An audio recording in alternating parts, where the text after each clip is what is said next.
Joining Laura from WhoSay is Rob Gregory, with actor Orlando Jones, and Holiday's Kari Streeter.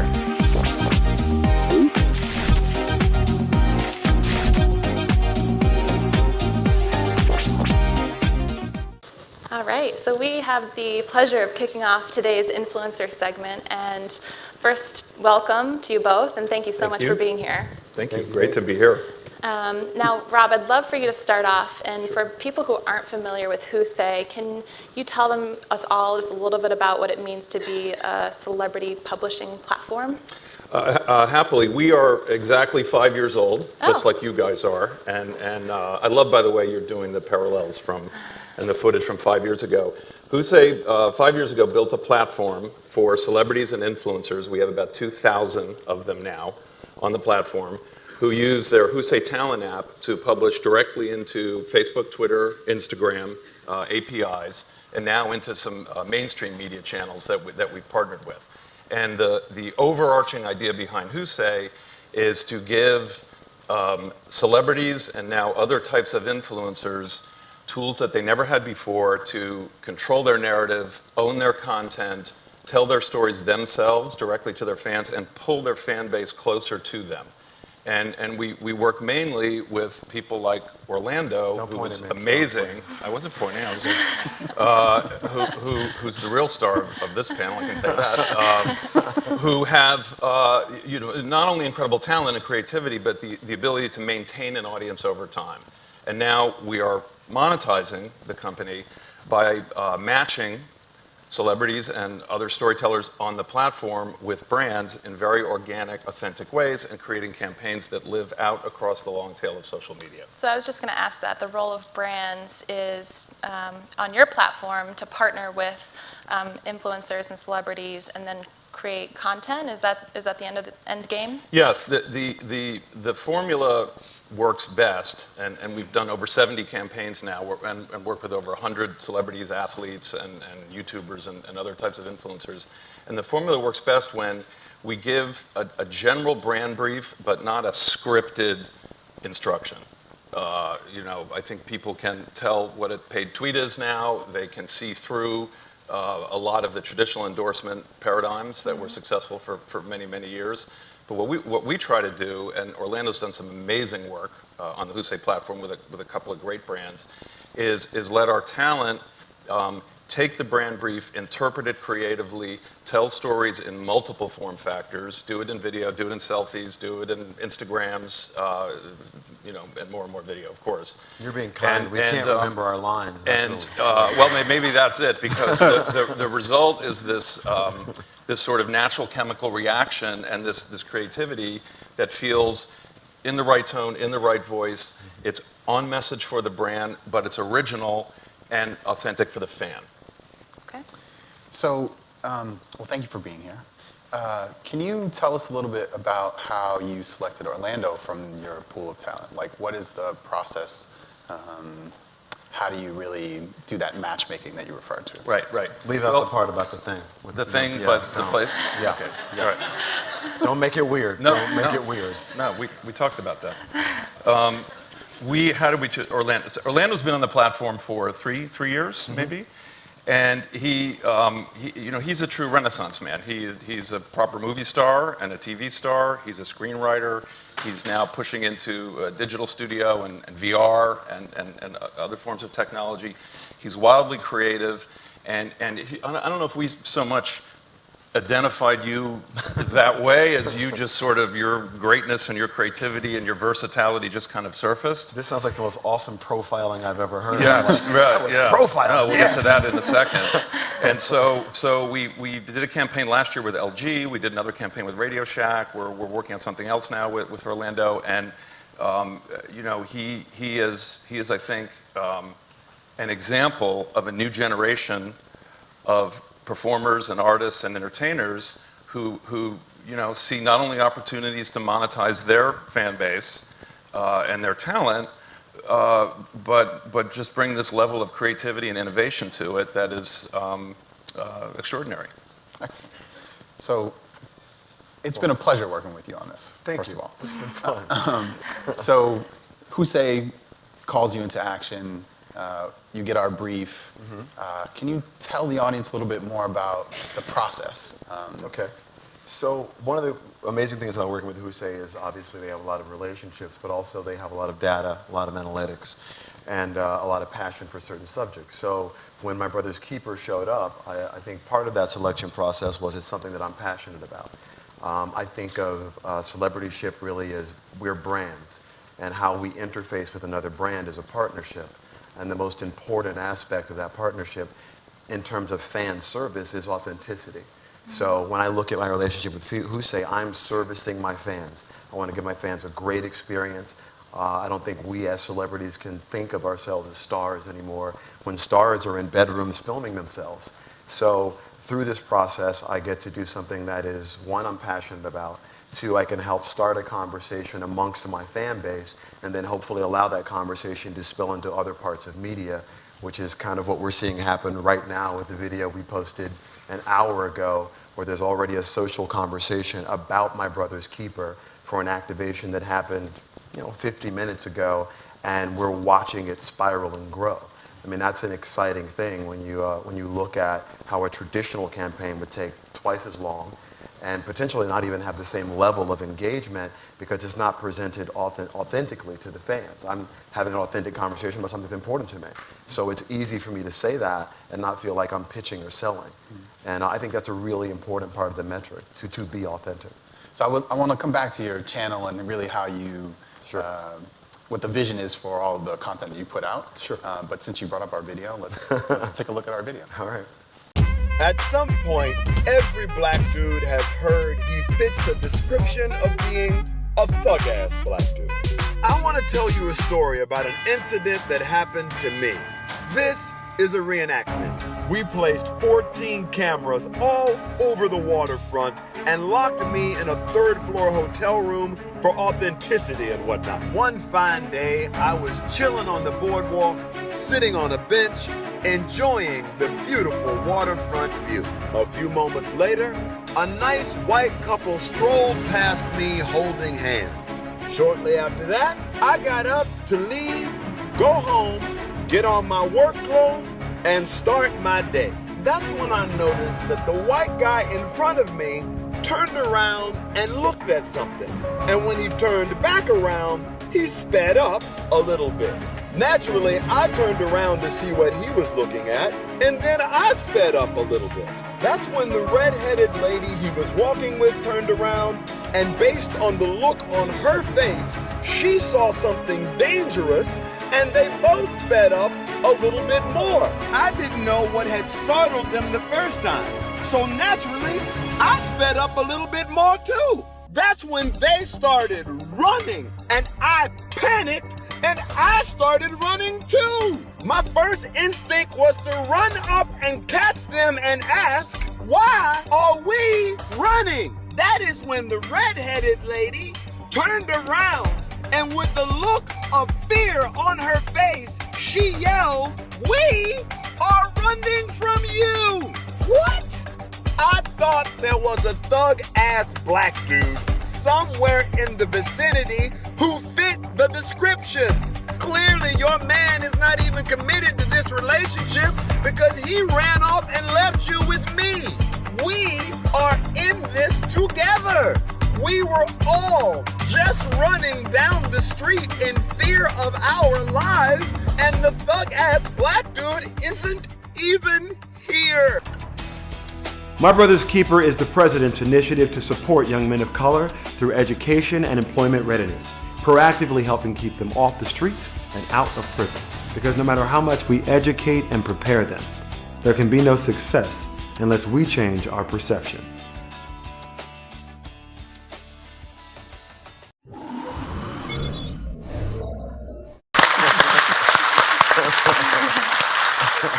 So let's talk creative process a little bit. So creative process, part of the thing that happens in digital that's very difficult for traditional media to react to is time.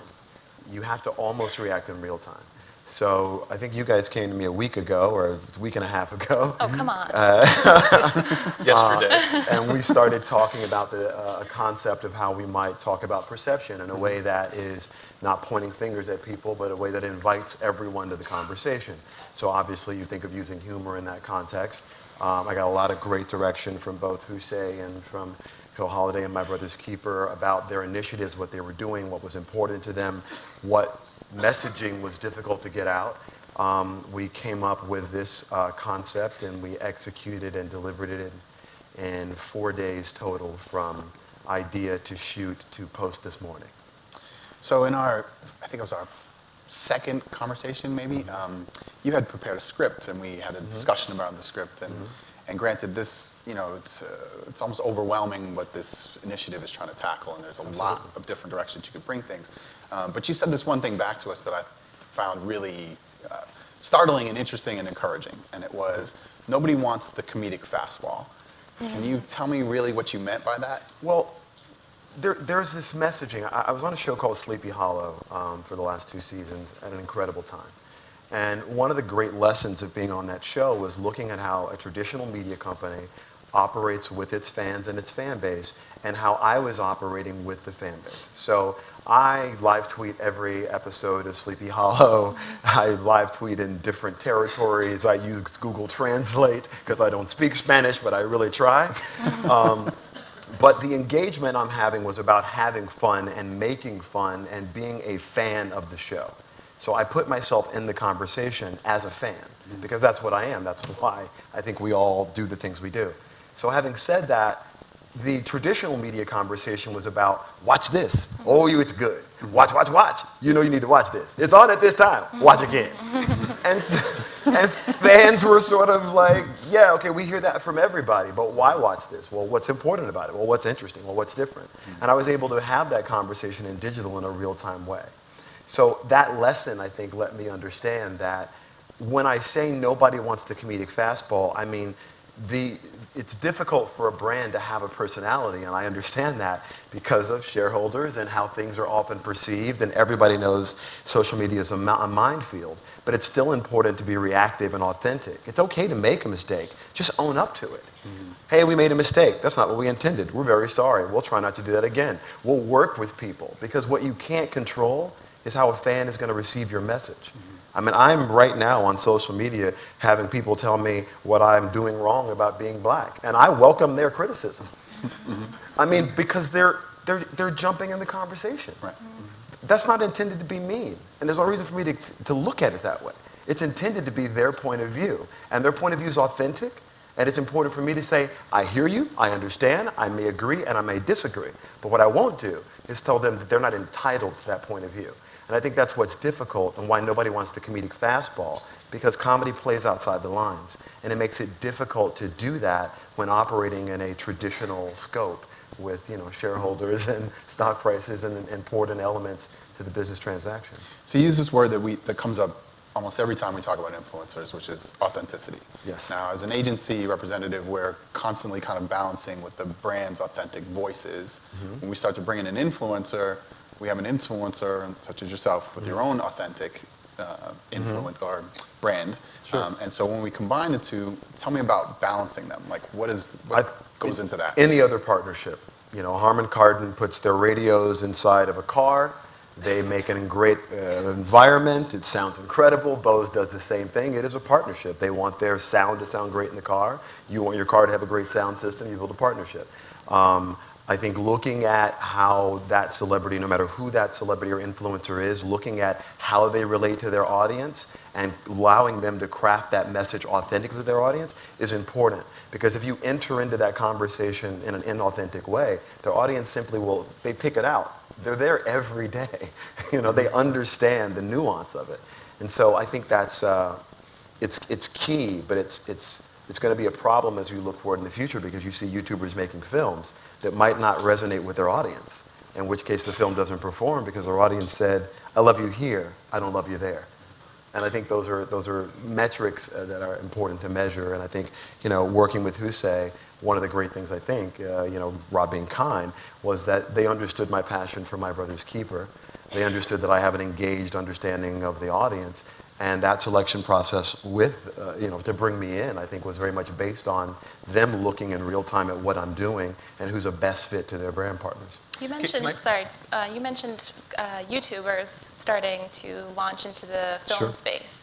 On the flip side, what was that like for you as someone who came from a more traditional performance TV, movie background, now moving into the digital space? Has it required a lot of you in terms of being flexible? It requires a different thinking process. I'm a hardcore YouTuber, just so we're clear. And I know how to operate Snapchat, don't make it weird. I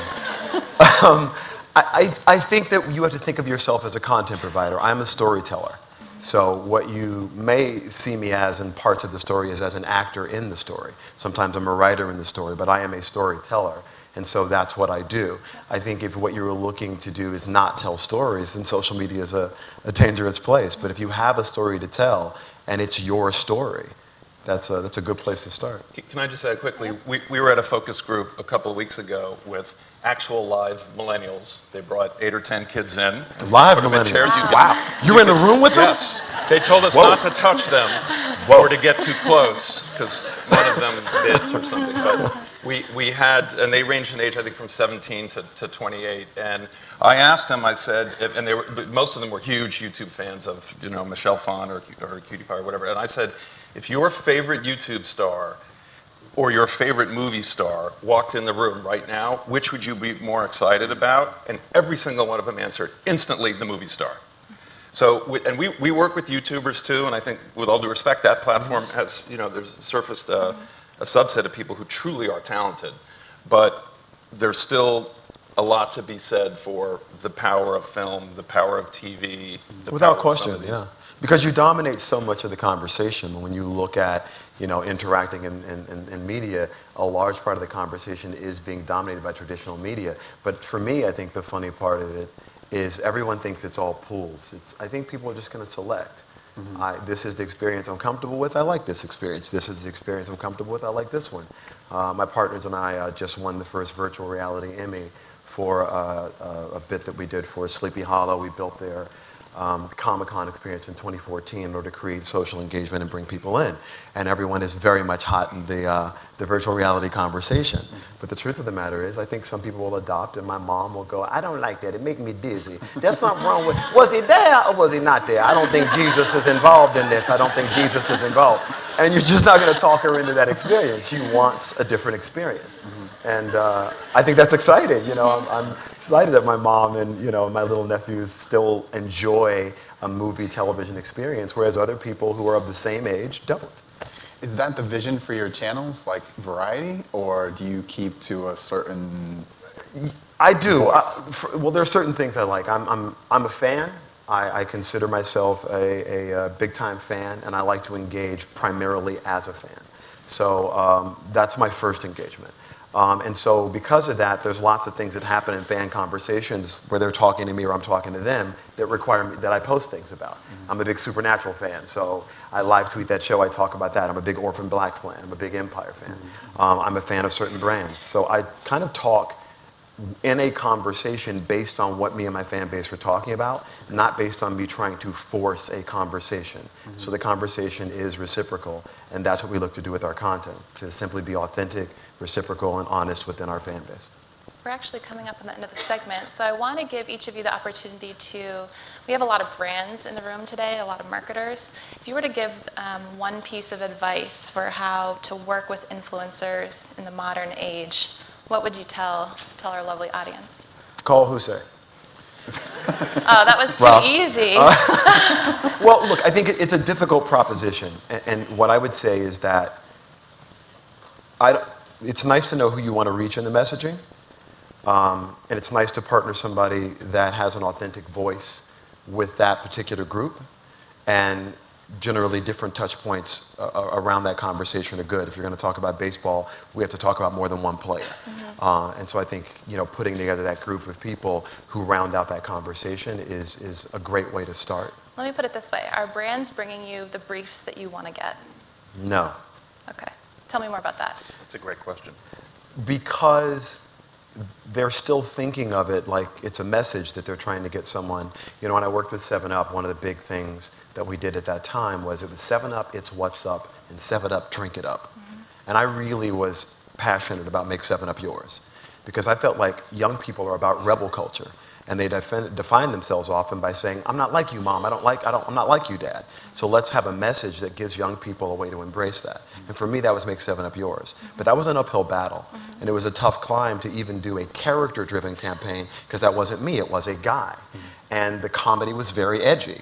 But what I think people often forget is that, you know, Katie Couric was on Good Morning America talking about how I had offended everyone and we got banned from the Super Bowl. So the audience didn't receive the message that way. To them, it was funny, it was awesome, they loved it. But to the brand, it was a very difficult thing. So I think there's still a lot of fear out there, and it would be nice to be able to have a bit more authentic conversation. I just said, I know we've got to wrap up, but Yeah. we've worked with over 70 brands on the WhoSay platform in the last 2 years, including some great Holliday brands like Dunkin' Donuts and Bank of America. And I think one thing we've learned is that the really progressive, smart brands out there are able to get to a place way out in the edge of their comfort zone. Not beyond it, but pretty much on the outer reaches. And I think that's where you got to get comfortable out of your comfort zone. I love it. And you guys asked for that, and if it wasn't for that, our relationship, I wouldn't be able to make a video like this. It wouldn't be already blowing up on social media, and it's only been up 2 hours. So it can be done, it is being done, and I hope people do it more often, because I think it really will broaden who they're talking to, how they're perceived, and ultimately how you tell stories to the most important customer you have, which is the fans of your products and the fans of my brand. Great. A perfect challenge for all of us. Thank you Truly. guys so much. Thank you. Thank you.